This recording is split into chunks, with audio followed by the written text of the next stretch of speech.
পশ্চিম বর্ধমান জেলার সালানপুর থানা অন্তর্গত কালীপাথর এলাকা থেকে মঙ্গলবার সাত সকালে এক গরু ব্যবসায়ীকে অপহরণের ঘটনায় এলাকায় চাঞ্চল্য ছড়ায়। জানা যায়, ব্যবসায়ী শামসুল আনসারি বয়স আনুমানিক 53 বছর। কালীপাথর থেকে ঢাঙ্গুড়ি হয়ে মেহিজাম যাওয়ার পথে কানগুই এলাকা থেকে ওই ব্যক্তিকে অপহরণ করে অপহরণকারীরা। পরিবারের সদস্যদের কাছে মুক্তিপণ চেয়ে ফোন করেন অপহরণকারীরা। ঘটনার খবর পেয়ে ঘটনায় তদন্ত নেমে পুলিশ অপহরণকারীদের খোঁজে তল্লাশি শুরু করে। পুলিশ সূত্রে খবর, ওই অপহরণ হওয়া ব্যক্তিকে উদ্ধার করা হয়েছে। একই সাথে একটি 4 চাকা গাড়ি সহ গ্রেপ্তার করা হয় অপহরণকারীদের। এরপর অপহরণকারী ব্যক্তির পরিজনেরা সালানপুর থানায় রূপনারায়ণপুর পুলিশ ফাঁড়িতে এসে 4 চাকা গাড়িতে ভাঙচুর চালায়। এরপর অপহরণকারীদের গাড়ি থেকে নামতে বাধা দিতে থাকে। এরপরই পুলিশের গাড়ি ঘিরে বিক্ষোভ দেখায় এবং পুলিশ ফাঁড়ির গেট লাগিয়ে দেয় বিক্ষোভকারীরা।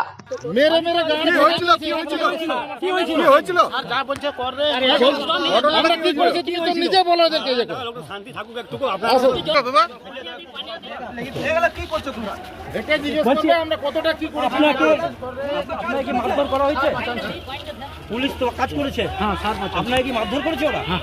কজন ছিল? 4 জন, 4-5 জন ছিল। অনেক জন তো 4 জন আমাকে এখন ধরে রেখেছে, আরো 2-3 জন ছিল। কি হয়েছিল ঘটনা? আমাকে ধরে গাড়িতে ঢুকে নিয়েছে। আর্মস পাম্প ছিল তাদের কাছে? কোনো আগ্নেয় অস্ত্র ছিল? কি ছিল? আপনি কিসে ছিলেন? মোটর বাইকে। কটার সময় হয়েছে ঘটনাটা? হয়েছে সকালে, যেটা শোনা গেছে একজনকে আমাদের কালীপাথরে একজন লোক আছে, ওকে তুলে নিয়ে গেছে ঝাড়খণ্ডের লোকে। ওটা ছোট ব্যবসায়ী আছে, ও পয়সা চাইছিল ওর থেকে। এটা কিডন্যাপিং মতনই হয়েছে। পুলিশ ভালো কাজ করেছে। পুলিশ যখনই ইনফরমেশন পেয়েছে মোবাইল ট্রেস করে ওকে ধরা হয়েছে। মনে হচ্ছে জামুরিয়া ওইদিকে কোথাও ধরা হয়েছে। সব জায়গায় পুলিশ ব্লক করেছিল। ভালো কাজ করেছে, পুলিশকে ধন্যবাদ জানাচ্ছি কি ভালো কাজ করেছে। ওনার লোকও রিকভারি হয়ে গেছে, আর যে নিয়ে গেছিলো ওরাও ধরা পড়ে গেছে। আর আইনভাত যে কারবাই হবে করা। খবর পেলাম যেটা চুরুলিয়ায় ধরা পড়েছে। কি হয়েছিল? ঘটনাটা কি হয়েছিল? কিডন্যাপ করে নিয়ে গেছে। কে ছিল যাকে কিডন্যাপ?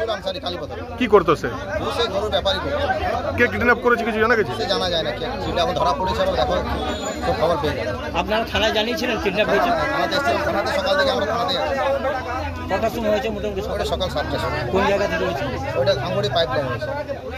কতজন ছিল যারা নিয়ে গেছে কিছু খবর? আমরা কিছু এখন কি খবর পেয়েছেন? এখন খবর পেয়েছি, ধরেছি। কোথায়? চুরুলিয়া। কত টাকা দাবি করেছিল তারা? প্রথম দাবি করেছিল 10 লাখ টাকা, তারপর 3 লাখ টাকা এসেছিল। কি নাম আপনার? আমার নাম আলম হোসেন। বরাকরে পুলিশের কড়া নজরদারি, ড্রোন ক্যামেরায় নজর। পিসফুল হবে রামনবমীর মিছিল, বললেন ডিসি পশ্চিম। আসানসোল দুর্গাপুর পুলিশ কমিশনারেটের কুলটি থানার বরাকর ফাঁড়ি অন্তর্গত বরাকর স্টেশন থেকে কুলটি পর্যন্ত এক বিশাল শোভাযাত্রা করা হয় রামনবমীর উপলক্ষে। গত 2 বছর আগে এই শোভাযাত্রায় একটি বিশৃঙ্খলা সৃষ্টি হয়। অভিযোগ ছিল ছাদের ওপর থেকে পাথর মারা। এইরূপ ঘটনা দ্বিতীয়বার না ঘটে, তার জন্য আসানসোল দুর্গাপুর পুলিশ প্রশাসন বিশেষভাবে নজরদারি চালিয়ে যাচ্ছে।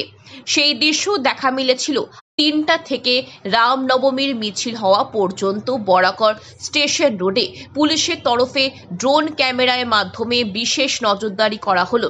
এই বিষয়ে আসানসোল দুর্গাপুর পুলিশ কমিশনারেটের ডিসি পশ্চিম সন্দীপ কাররা জানিয়েছেন, রামনবমীর শোভাযাত্রা পিসফুল করা হবে। আপনারা এটাকে গাইড করছেন? অনেক বছর পরে একটা ইনসিডেন্ট হয়েছিল, কিন্তু আমার প্ল্যানিং ঠিক আছে, আমার ফোর্স পুরো ডিপ্লয়েড আছে। অনেক বছর ধরে কিছু হয়নি।